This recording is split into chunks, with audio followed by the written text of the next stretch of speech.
कल्याणकारी गुण। 4 मार्च 1820 को स्वयं प्रकाशानंद स्वामी ने कहा, श्रीमद् भागवत में कहा गया है कि सत्यं शौचं दया क्षान्तिस्त्यागः संतोष आर्जवम् शमो दमस्तपः साम्यं तितिक्षो प्रतिश्रुतम् ज्ञानं विरक्तिरैश्वर्यं शौर्यं तेजो बलं स्मृति स्वातंत्र्यं कौशलं कान्तिधैर्यं मार्दवमेव च प्रागल्भ्यं प्रश्रयः शीलं सह ओजो बलं भगा गांभीर्यम स्थैर्यमास्तिक्यं कीर्तिर्माणो नहंकृति।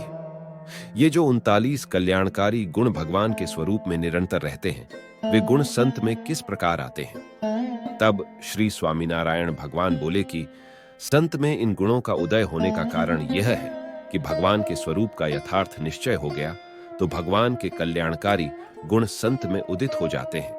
वह निश्चय कैसा होना चाहिए?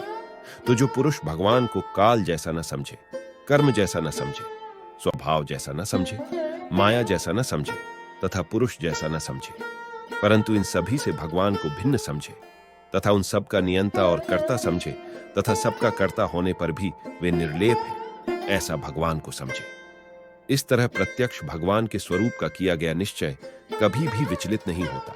सो चाहे जितने युक्तिपूर्ण या उलझाने वाले शास्त्रों का श्रवण करे अथवा अन्य मतवादियों की बातें सुने तथा स्वयं अपना अंतःकरण चाहे उतने कुतर्क करे, फिर भी भगवान के निश्चय में अडिगता न टूटे, ऐसी भगवान के निश्चय की दृढ़ता हो, तब उसे भगवान का संबंध हुआ कहा जाता है। अतः जिसे जिसके साथ संबंध हो, उसमें उसके जैसे ही गुण सहज रूप से उदित हो आते हैं। जैसे दीपक के साथ नेत्रों का संबंध हो जाता है, तब दीपक का प्रकाश नेत्रों में छा जाता है और आंखों के आगे से अंधकार दूर हट जाता है।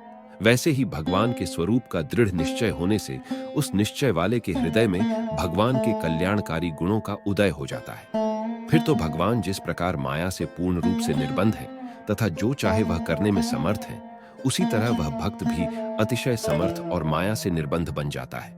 जय श्री स्वामीनारायण।